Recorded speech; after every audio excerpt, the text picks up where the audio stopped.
भगवान एक एक कण में विराजमान हैं। सरिस समुद्राश्च हरे शरीरम यत्किंच भूतत् प्रणमेत अनन्यः। भगवान समुद्र में हैं, भगवान सागर में हैं, भगवान एक एक पर्वत में विराजमान हैं।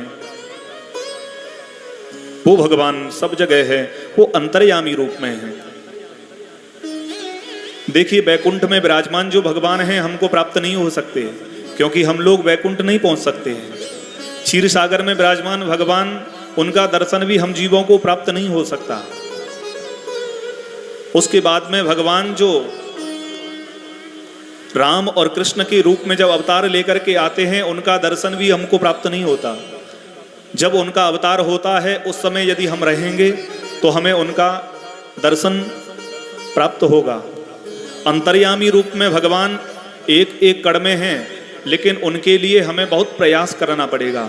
लेकिन पांचवें जो भगवान का रूप बताया, अर्चावतार। अर्चावतार कौन? बोले मूर्ति में जो भगवान विराजमान हैं वो सौलभ्य की सीमा भूमि है। हम मूर्ति में जो भगवान विराजमान हैं उन्हीं का दर्शन कर सकते हैं। इसीलिए हमारे आचार्य श्री पिल्लई लोकाचार्य स्वामी जी महाराज अपने ग्रंथ श्री वचन भूषणम में लिखते हैं, सौलभ्य सीमा भूमि अर्चावतार। सौलभ्य की सीमा भूमि जो भगवान को प्राप्त करने की जो सुलभता की मूर्ति है वो है अर्चावतार।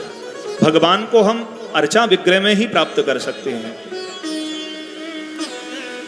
अर्चा विग्रह में हम भगवान का दिव्य दर्शन कर सकते हैं।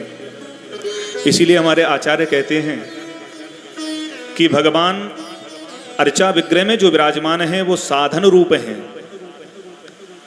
कैसे साधन रूप हैं? अत्र तु साधन रूपेण तत्र साध्य रूपेण। साधन भी भगवान हैं और साध्य भी भगवान हैं। इसीलिए गोस्वामी जी ने कहा है कि साधन साध्य राम पद नेहु। साधन के रूप में भगवान को हमें ग्रहण करके साध्य परमात्मा को प्राप्त हम कर सकते हैं। भगवान को हम अपने गुणों से प्राप्त नहीं कर सकते। भगवान को हम भगवान को ही साधन बना करके भगवान तक पहुंच सकते हैं। जब मां यशोदा कन्हैया को रस्सी से बांध रही थी, ऊघल से, तो 2 अंगुल वो रस्सी कम बढ़ जाती। क्यों पड़ती? तो हमारे आचार्य वर्णन करते हैं, यशोदा है जीव और रस्सी है गुण। माने जीव रूपी जो यशोदा है वो अपने गुणों से भगवान को बांधना चाह रही है, लेकिन भगवान बंध नहीं रहे हैं। हम परमात्मा को अपने गुणों से नहीं बांध सकते। भगवान ने कहा है, नायमात्मा प्रवचनेन लभ्यो न मेधयाना बहुना श्रुतेन। जीव मुझे प्रवचन से प्राप्त नहीं कर सकता, ना मुझे बहुत सुन करके प्राप्त कर सकता। कोई ये विचार करे कि हम परमात्मा को बहुत सुन करके प्राप्त कर लें, तो भगवान बोलते हैं मैं उनको नहीं मिलता। फिर आगे कहते हैं न मेधया। कोई बोले मैं बहुत बुद्धिमान हूं, मैं अपनी बुद्धि से भगवान को प्राप्त कर लूं, तो बोले भगवान कहते हैं मैं बुद्धि से भी प्राप्त नहीं होता हूं। नायमात्मा प्रवचनेन लभ्यो न मेधयाना बहुना श्रुतेन। तो भगवान कैसे मिलते हैं? बोले यमे वैश वृणुते तेन लभ्य। परमात्मा जब उस जीव का वर्ण करते हैं कि ये जीव मुझे प्राप्त कर ले, तब हम भगवान को प्राप्त कर पाते हैं। मां यशोदा जब बांधने लगी तो भगवान नहीं बंधे। रस्सी को मां यशोदा ने छोड़ दिया, और जैसे ही छोड़ा, माने यशोदा जी ने विचार किया मैं नहीं बांध पाऊंगी। जब यशोदा जी साधन शून्य हो गई, परमात्मा की शरणागति कर ली,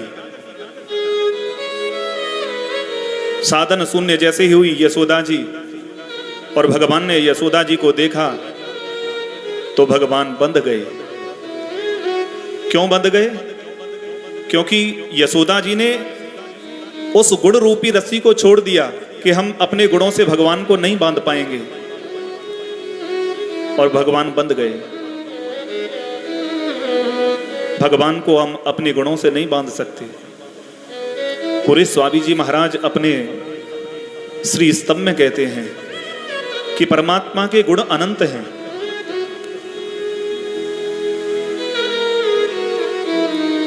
भगवान भाष्यकार श्री रामानुज स्वामी जी महाराज शरणागति गद्यम में भी कहते हैं, अडोर अड़ियान महतो महीयान, और आगे रामानुज स्वामी जी कहते हैं, अखिल हे अपत्तनीक कल्याण गुणैकतान सुइतर समस्त वस्तु विलक्षण ज्ञानानंदैकतान सौशल्य वात्सल्य मार्दव आर्जव सौहार्द कारुण्य स्थैर्य धैर्य शौर्य पराक्रम सत्य काम सत्य संकल्प कृतित्व कृतज्ञात्व, ये अनंत भगवान के गुण हैं। तो इन गुणों को अपने अंदर धारण करना ये जीव में सार्थकता नहीं है। जीव के अंदर इतनी सामर्थ्य नहीं है जो परमात्मा को प्राप्त करने के लिए इन गुणों को अपने अंदर धारण करे।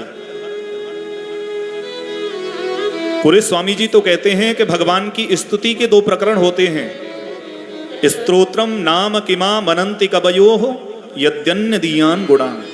भगवान के अनंत गुण हैं और उन अनंत गुणों को यदि जीव स्मरण करे, जीव ये प्रार्थना करे कि भगवान के हम गुणों को गा लेंगे, तो हमारे अंदर वो सार्थकता नहीं है, वो सामर्थ्य नहीं है कि परमात्मा के अनंत गुणों को हम गा लें। और दूसरी स्तुति का प्रकरण बताया, आरोप्य बढ़ती। आचार्य पुरी स्वामी जी श्री स्तंभ में कहते हैं, आरोप्य बढ़ती। हम विचार करें कि हम भगवान के अंदर आरोपण करके किसी स्तोत्र को गाएं, किसी उनके गुण को गाएं, तो वो भी हमारे अंदर सार्थकता नहीं है। तो परमात्मा कैसे मिलते हैं? बोले अपनी ही कृपा से मिलते हैं। अत्र तु साधन रूपेण तत्र साध्य रूपेण। साधन और साध्य परमात्मा जब दोनों हो जाएंगे तो उसी समय भगवान मिल जाएंगे। गोपियों ने रास पंचाध्यायी में वर्णन आता है, जब गोपियां भगवान को पुकारने लगी, गोपियों के मध्य से जब भगवान अंतर्धान हो गए तो गोपियों ने भगवान को रुदन किया भगवान को प्राप्त करने के लिए, लेकिन भगवान नहीं आए। अच्छा, भगवान कब आए? तासामाभिर्भुक्षोरिस्मयमान मुखाम्बुज पीताम्बरधर सृग्वी साक्षात मन्मथ मन्मथ। वो साक्षात कामदेव के मान का मर्दन करने वाले भगवान पीताम्बर धारण करके कब आए? जब गोपियों ने भगवान के लिए रुदन किया। गोपियों ने जब रुदन किया तो उसी समय भगवान उनके मध्य में प्रकट हो गए।